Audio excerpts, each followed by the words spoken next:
Assalamualaikum warahmatullahi wabarakatuh. Berjumpa lagi di mata pelajaran simulasi dan komunikasi digital di lesson 4 atau lesson 4 ya. Pada kesempatan ini kita akan membahas tentang pengelolaan informasi digital. Yang mana di sini yang dimaksudkan dengan pengelolaan informasi digital, kita akan mempelajari tentang bagaimana mengelola informasi yang kita dapatkan dari berbagai sumber. Sebagai contoh, kita mengambil dari internet, mengambil dari buku, atau mengerjakan perintah-perintah atasan, dan menghasilkan sebuah produk digital, yaitu berupa informasi yang nantinya dapat menghasilkan output dalam bentuk cetak ataupun dalam bentuk presentasi untuk dijelaskan di depan khalayak ramai. Nah, untuk itu, kita akan langsung pada materi kita.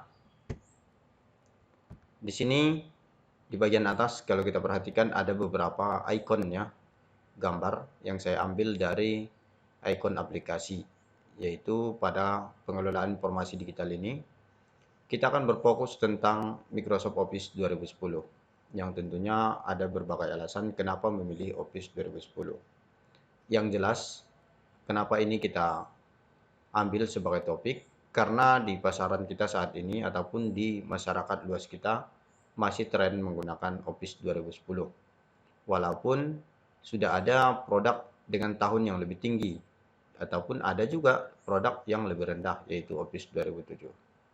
Namun ini kita ambil sisi tengahnya karena ini saat ini lebih familiar untuk di tahun kita pembelajaran ini. Kita langsung pada materi pengelolaan informasi digital. Pengelolaan informasi digital memuat materi tentang bagaimana pengolahan informasi digital yang didapat dari hasil pencarian mesin pelacak. Pencarian mesin pelacak yang dimaksudkan di sini misalnya kita searching melalui Google, kita searching melalui Opera Mini, kita searching melalui web browser, atau aplikasi-aplikasi lainnya yang dapat kita gunakan untuk mencari berbagai materi. Kemudian dengan harapan setelah materi ini kita dapatkan atau setelah informasi ini kita dapatkan, kita mampu menyimpan hasil pelacakan. Nah, itulah materi pertama kita cari, kita simpan, lalu kita olah. Kita olah atau kita format menggunakan perangkat lunak pengolah kata, pengolah angka. Jadi misalnya kita dapatkan data awal, kemudian kita olah lagi, kita simpan, baik dia ke dalam bentuk pengolah kata maupun pengolah angka. Kemudian tugas kita berikutnya melakukan persiapan, berarti setelah ini kita simpan, kita format, kita kemas, maka kita lakukan persiapan untuk mengomunikasikannya, untuk disampaikan kepada orang lain, baik di depan orang ramai atau kepada atasan atau kepada siapapun, menggunakan perangkat pengolah presentasi. Nah, di sini ada Microsoft Power Presentation nanti ya, dan penyampaian pengolahan informasi dengan teknik presentasi. Jadi, target kita di pengelolaan informasi digital, kita cari informasinya, kita simpan, kita olah, lalu kita persiapkan untuk disampaikan kepada orang lain dengan maksud dan tujuan agar orang lain itu dapat lebih mudah mengerti apa yang kita inginkan dia pahami. Jadi itulah target kita di pengelolaan informasi digital. Cari, simpan, kemudian olah format ke dalam bentuk kata atau angka, lalu kita persiapkan untuk dipresentasikan kepada orang lain. Berarti ada 3 poin penting aplikasi yang harus kita kuasai. Pengolah kata, pengolah angka, dan pengolah presentasi. Yang mana sumber datanya nanti baik melalui mesin pelacak, ataupun melalui perintah atasan, ataupun dari narasumber lain yang kita dapatkan, baik buku atau orang secara langsung ya. Nah, kita lanjut pada slide kedua. Pengenalan Word 2010. Tentunya di sini kita mulai dari perangkat pengolah kata. Microsoft Word adalah software pengolah kata atau sering diistilahkan dengan word processing. Nah, ini harus kita bawa garis bawah ya. Word processing ini sering muncul di ujian. Word processing ini sering dikategorikan menjadi soal yang urgent ke dalam ujian kita baik di SIMDIK nanti maupun ketika ujian mau lulus ya. Perangkat pengolah kata itu sering diistilahkan dengan word processing. Itu yang harus kita ingat. Yang merupakan bagian dari Microsoft Office Suite. Berarti ini ada keluarganya lagi, Microsoft Office Suite namanya. Yang mana di dalamnya nanti terdapat beberapa aplikasi-aplikasi perkantoran. Seperti contohnya di sini Microsoft Excel, PowerPoint, dan lain-lain. Dibuat oleh Microsoft Corporation. Jadi pembuat aplikasinya adalah Microsoft Corporation. Di sini ada dicantumkan websitenya. Pada saat ini Microsoft Word paling banyak digunakan oleh masyarakat pengguna komputer karena penggunaan program yang cukup mudah dan manfaatnya yang banyak. Jadi alasan urgent pertama itu adalah penggunaannya mudah. Lebih mudah familiar kepada kita, lebih mudah untuk kita pahami. Dan manfaatnya juga sangat banyak. Kita lanjut. Di sini ada beberapa perkembangan tahapan perangkat pengolah kata. Yang mana di sini kita perhatikan muncul pertama kali pada tahun 1992 ya. Microsoft Office 3.0. Kemudian 1995 dilakukan pembaruan lagi. Lanjut lagi pada tahun 2000, 2002, 2003, 2007, 2010. Dan di atas ini sudah ada lagi 2013, kemudian ada lagi yang 2000 sampai nanti ini kalau kita perhatikan tahapannya akan terus dikembangkan. Tentunya kenapa dikembangkan? Untuk mempermudah penggunaan terhadap kalangan masyarakat ya.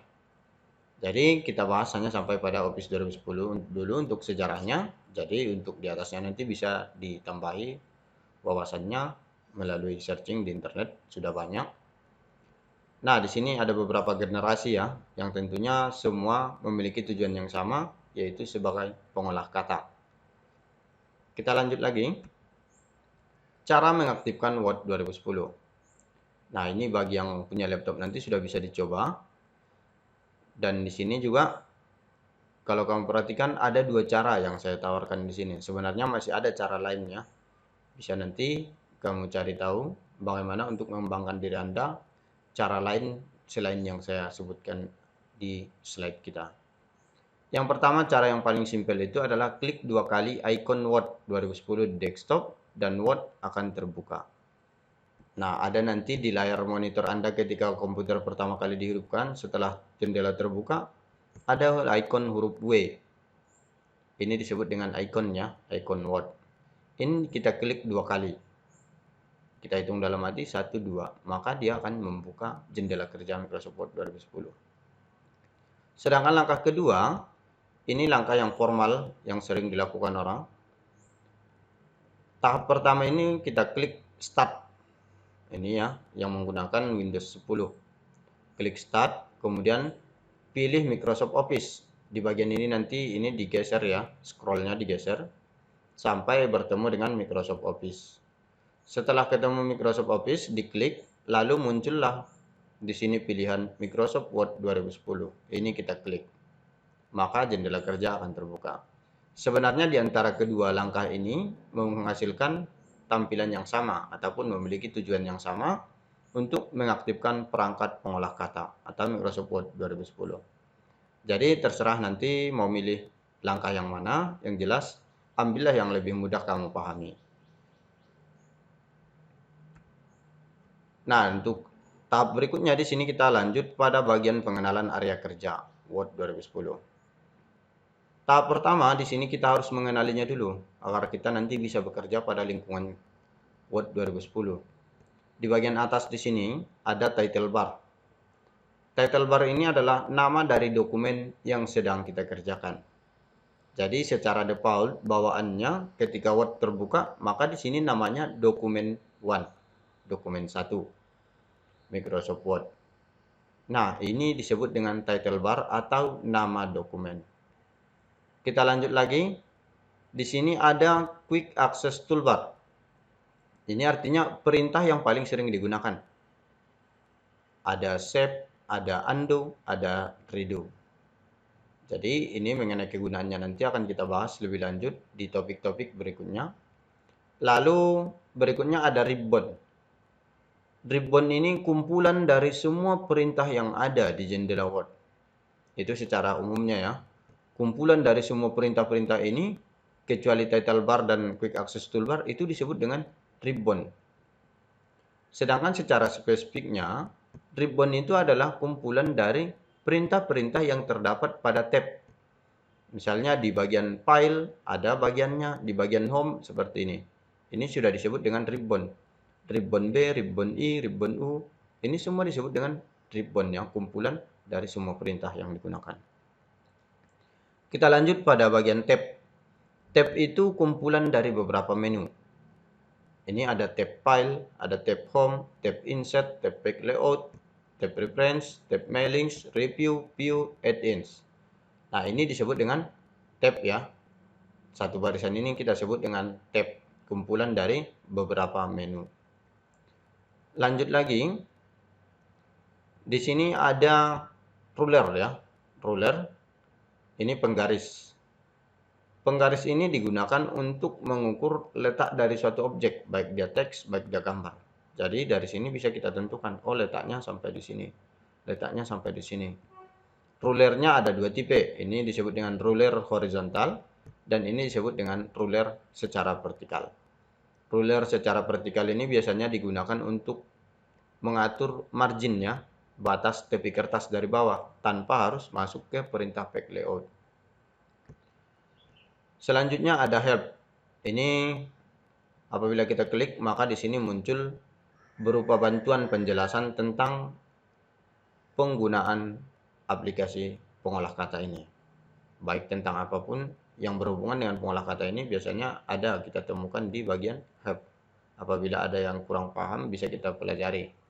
Namun dia menggunakan bahasa Inggris ya. Lalu kita lanjut lagi, ada box launcher. Dialog box launcher. Ini ditandai dengan ini ya. Tanda titik ini, ada panah. Ini biasanya untuk memunculkan perintah lebih lengkap lagi. Di dalam grup font ini akan kita lihat perintah yang lebih lengkap apabila kita klik dialog box launcher. Lalu di sini berikutnya ini ada garis batas ya. Kalau kita perhatikan ada garis batas, ada garis batas. Dari batas ini sampai dengan ini itu disebut dengan satu grup. Nama grupnya apa? Grup font. Ini nama grupnya apa? Grup clipboard. Ini nama grupnya apa? Grup paragraf sampai seterusnya. Jadi, asalkan ditandai dengan antara baris ini dengan baris ini, maka ia disebut dengan satu grup. Satu grup dengan grup font, satu grup dengan grup clipboard, satu grup dengan grup paragraf, dan grup yang lainnya. Nah, untuk bagian bawah, di sini kita perhatikan ada zoom control. Nah, zoom control ini kalau tanda plus sudah pasti ya untuk memperbesar zoom tampilan area kerjanya. Sedangkan yang tanda minus atau negatif itu untuk memperkecil tampilan. Lanjut, di sampingnya lagi ada view button. View button ini biasanya digunakan untuk bagaimana tampilan dari area kerja kita. Bisa kita buat nanti dalam bentuk seperti buku, bisa satu halaman penuh, bisa tampilan web, dan lain. Ini ada 5 ya. Bisa nanti dicoba-coba. Seperti apa hasil dari view button ini. Kemudian ada dokumen area. Berarti dokumen area itu ini, area kerjanya.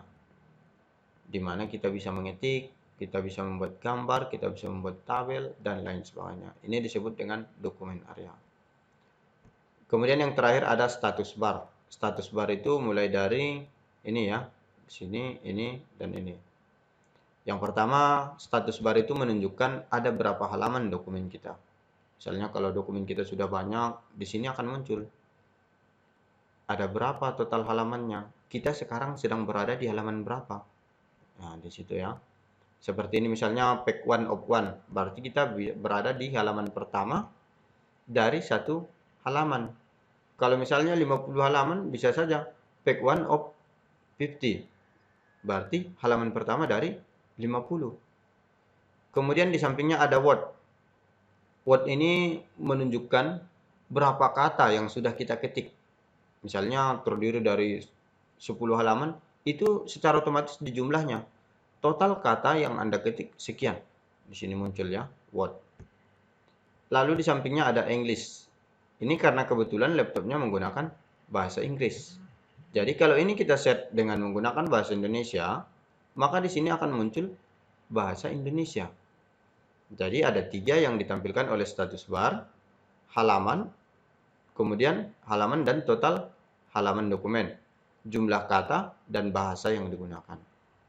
Nah, itulah secara singkat tentang penjelasan area kerja dari Word 2010. Untuk lebih lanjutnya, harus ditelusuri lagi melalui sumber-sumber lain agar pemahaman saudara lebih mumpuni untuk kita masuk ke tahap berikutnya. Jadi, persiapkan diri saudara, pahami area kerja dari Word 2010 itu, jangan berpatokan pada video ini saja, tapi kembangkan, baca. Silakan di-searching lagi. Kita lanjut. Di sini ada tugas untuk pengembangan diri. Sekaligus ini nanti menjadi bahan Anda ataupun pengetahuan dasar Anda untuk kita ke materi berikutnya. Task listen for ya. Number 1, salin materi ke dalam buku catatan. Berarti dari awal tadi beserta penjelasan yang saya sampaikan silakan disalin ke dalam buku catatan. Kemudian yang kedua, berdasarkan gambar berikut. Gambar berikut maksudnya gambar yang di bawah ini ya. Gambar ini.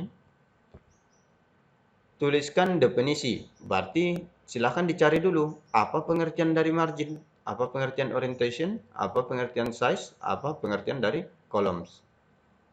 Setelah ini kita telusuri, kita dapatkan definisi, maka tugas kita berikutnya bagaimana cara untuk mengatur margin. Margin itu nanti ada margin top, margin bottom, margin left, margin right, gutter, ada 5 di margin saja. Bagaimana cara mengaturnya nanti? Silakan dicari. Kemudian orientation itu ada 2, portrait dan landscape. Cara mengaturnya bagaimana? Size ukuran kertas. Bagaimana cara menentukan ukuran kertas? Kolom. Bagaimana membuat satu lembar itu terdiri dari beberapa kolom. Seperti misalnya tulisan koran. Kalau kita perhatikan. Satu lembar terdiri dari 2 kolom. Satu lembar terdiri dari 3 kolom. Dan lain sebagainya. Berarti ada 4 definisi yang harus dicari dan ada 4 cara kerja yang harus dicari. Namanya juga listen for ya. Jadi semua serba 4. Nah, itu saja untuk pertemuan kita untuk listen for. Sampai jumpa. Semoga ilmunya berkah. Assalamualaikum warahmatullahi wabarakatuh.